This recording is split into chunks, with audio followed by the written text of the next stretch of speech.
आगामी विधानसभा निवडणुकीसाठी महायुतीने आत्मचिंतन करण्याची गरज असल्याचं मत एकनाथ खडसे यांनी व्यक्त केलेलं आहे। राज्यामध्ये फोडाफोडीच्या राजकारणामुळेच महायुतीच्या जागा कमी झाल्यात असंही त्यांनी म्हटलंय। तसंच निकालानंतर लवकरच भाजपमध्ये प्रवेश करणार आहे अशी सुद्धा माहिती खडसेंनी दिली। त्यांच्याशी बातचीत केलेली आहे आमचे प्रतिनिधी चंद्रशेखर नेबे यांनी।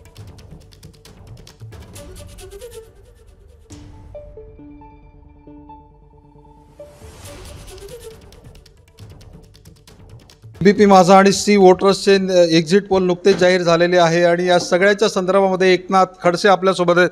भाऊ, काय सांगाल तुम्ही? एबीपी माझाचा एक्झिट पोल काल जाहीर झालेला आहे, तुम्ही बघितलेला, कशा पद्धतीने बघताय तुम्ही आज निकालाकडे? एबीपी माझाच्या एक्झिट पोलनुसार NDAला या देशामध्ये साधारणतः अधिक 350च्या वर जागा येतील असं एकंदर चित्र दिसतं आहे। आणि या ठिकाणी महाराष्ट्रामध्येही महाविकास आघाडीला जास्त 1-2 जागा जास्त आहे असं चित्र दिसतं। खरं म्हणजे इतक्या मोठ्या संख्येने मोठ्या प्रमाणावर जागा येतील असं मला स्वतःला वाटत नव्हतं। माझा एक अंदाज होता की 325च्या आसपास जागा याव्यात। NDAचं सरकार तर येईल हा सर्वांनाच विश्वास होता। काय सांगाल? जळगावच्या जागेसंदर्भामध्ये मोठी उत्सुकता असल्याचं आपल्याला पाहायला मिळतंय। रक्षाताई किती लीडने विजयी होतील असं वाटतंय तुम्हाला? पोलचा जरी अंदाज? रक्षाताई विजय होतील हा विश्वास तर मला पूर्वीपासून आहेच।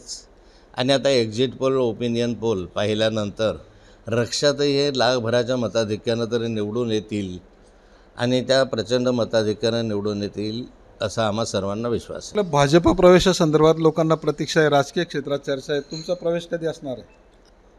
प्रतीक्षा बऱ्याच दिवसापासून आहे आणि मला वाटतं ते प्रतीक्षा संपेल। निवडणुकीचे निकाल लागल्यानंतर लवकरच प्रवेश होईल असं मला वाटतं। तर हे होते एकनाथ खडसे। त्यांनी असं म्हटलेलं की लवकरच निकालाच्या प्रक्रियेनंतर आपला भाजपमध्ये प्रवेश होईल अशा प्रकारची प्रतिक्रिया त्यांनी आपल्याला दिलेली आहे। चंद्रशेखर नेवे, एबीपी माझा, जळगाव। एबीपी माझा, उघडा डोळे बघा नीट।